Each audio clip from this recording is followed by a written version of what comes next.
Welcome to our channel. Mengapa Amerika Latin masih miskin? Atau mungkin lebih tepatnya, mengapa ia dan tetangganya tidak senasib meski hanya dibatasi sebuah dinding?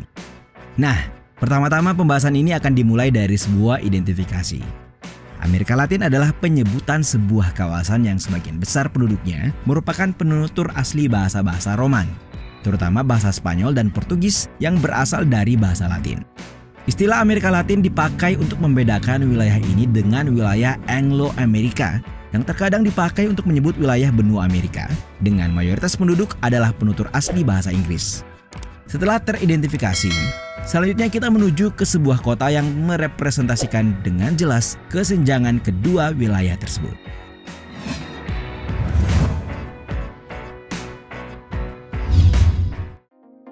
Kota Nogales adalah representasi kota kembar beda nasib. Keduanya dibatasi pagar memanjang, dengan Nogales bagian dari Arizona, Amerika Serikat di sebelah utara, sementara di sebelah selatan pagar menjadi bagian dari Sonora, Meksiko.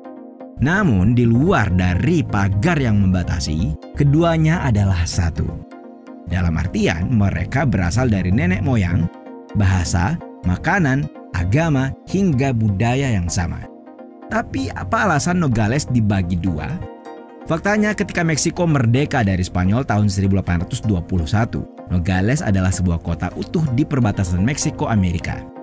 Bahkan setelah Perang Meksiko-Amerika Serikat tahun 1846-1848 dan banyak wilayah Meksiko diambil alih Amerika Serikat, Nogales masih utuh menjadi daerah Meksiko. Barulah pada tahun 1853, kota terbelah dua, tepatnya ketika Amerika Serikat kembali memperluas perbatasan. Kali ini lewat pembelian, bukan peperangan. Didirikannya pagar pada tahun 1918, seolah menjadi penanda awal di mana nasib kedua Nogales bergerak ke arah yang betul-betul berbeda. Ya, pada Nogales di kawasan Arizona, pendapatan masyarakatnya melebihi 7 kali lipat. Kebanyakan orang dewasa juga telah lulus sekolah menengah. Harapan hidup dan perawatan kesehatan pun relatif tinggi menurut standar global, dengan akses ke semua fasilitas umum yang sifatnya standar dinikmati bersama.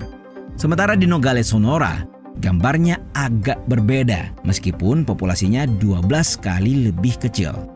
Kebanyakan orang dewasa tidak memiliki gelar sekolah menengah dan karena kurangnya perawatan kesehatan yang memadai, para ibu harus khawatir tentang tingkat kematian bayi yang tinggi. Di sisi lain, membuka bisnis tidak hanya berisiko pada tingginya tingkat kejahatan, sebab para pemilik usaha juga akan terus-menerus menyuap politisi agar usaha tetap berlanjut, di mana situasi ini lebih buruk daripada apa yang dialami oleh warga Nogales di Arizona.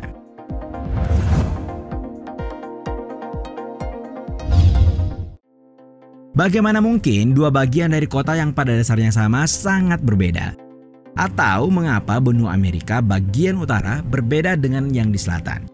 Meski tidak menyenangkan untuk disebut, nyatanya negara-negara Latin jauh lebih miskin daripada rekan-rekan utara mereka, walaupun itu tidak selalu terjadi. Pada kenyataannya, sebagian besar sejarah Amerika Latin adalah tentang masyarakat adatnya yang berharga.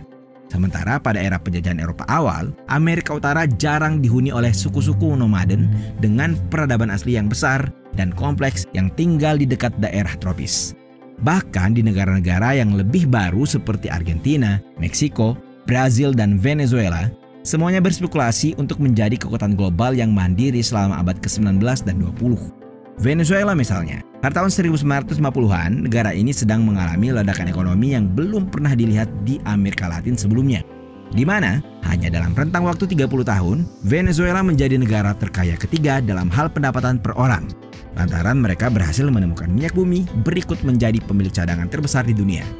Ini mengerdilkan cadangan AS dan bahkan Arab Saudi.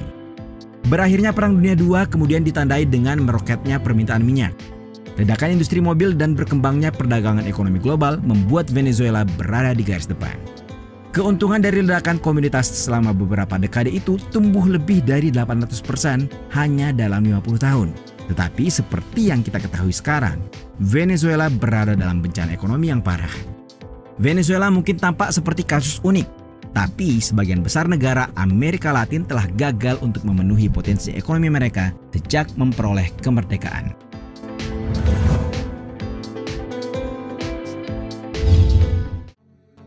Seperti yang telah kita bahas sebelumnya, perbedaan tidak berkaitan dengan budaya.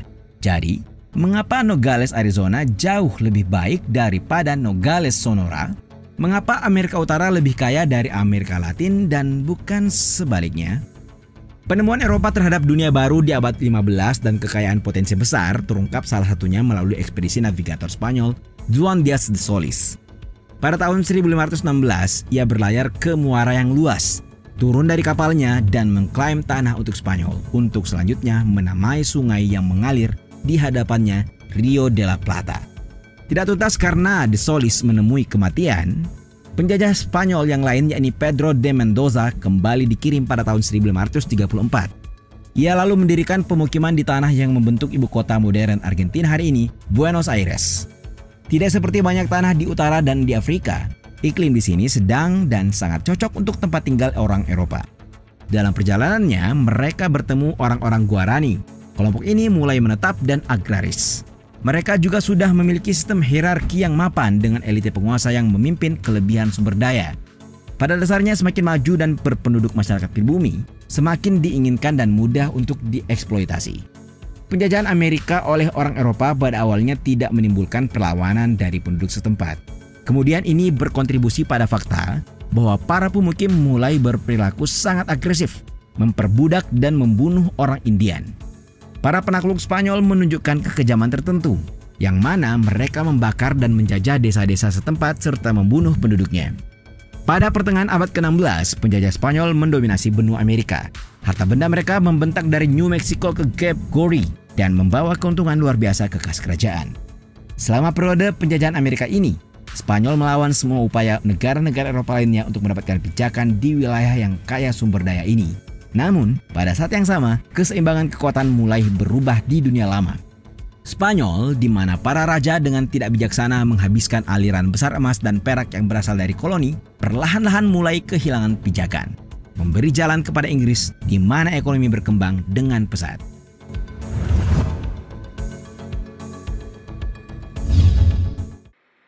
Saat Spanyol sedang membangun, kerajaan Inggris baru pulih dari perang saudara yang mengerikan pada abad ke-16. Namun pada tahun 1588, Inggris berhasil menghancurkan angkatan laut Spanyol yang sedang dalam perjalanan untuk menyerang Pulau Inggris. Hal ini kemudian menjadi titik-titik politik utama dalam dinamika kekuatan Eropa yang menunjukkan bahwa Inggris akhirnya menjadi kekuatan diperhitungkan di laut.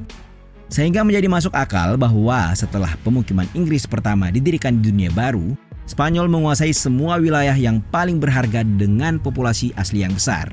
Sementara kolonisasi Inggris di dunia baru menjadi sisa-sisa pemukiman Inggris pertama. Di sini, mereka berusaha untuk menerapkan strategi Spanyol, yaitu menaklukkan penduduk asli sehingga bisa diberlakukan eksploitasi tenaga kerja. Hanya saja strategi Spanyol tidak akan berhasil di Amerika Utara.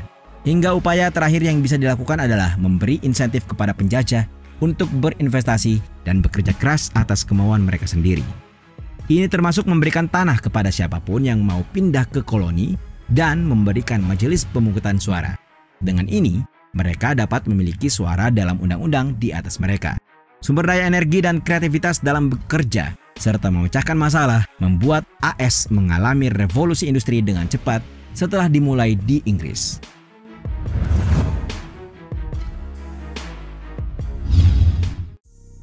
Ketidakmampuan Inggris untuk memberlakukan strategi kolonisasi Spanyol di Amerika Utara, ditambah kesadaran bahwa satu-satunya untuk membuat koloni produktif adalah dengan memberi insentif kepada penjajah, membuat AS pada akhirnya menjadi negara terkaya di dunia, di mana kekuatan ini sangat kontras dengan kemerdekaan yang ada di Amerika Latin. Sebagai contoh, awal abad 19, lembaga-lembaga eksploitasi kolonial masih ada di Amerika Latin, baik dalam bentuk asli maupun versi modifikasi yang disesuaikan dengan para elite. Sebagai penutup, Amerika Latin dijajah atas dasar eksploitasi penduduk asli, sedangkan ini tidak berlaku di Amerika Utara. Sehingga dapat disimpulkan bahwa perbedaan kemakmuran bukan karena budaya geografi atau bahkan perbedaan antara kerajaan Inggris dan Spanyol. Sebagaimana disebutkan, hubungan distribusi penduduk asli, evolusi peristiwa sejarah, dan perbedaan yang dihasilkan dalam struktur insentif membuahkan hasil seperti yang kita lihat hari ini.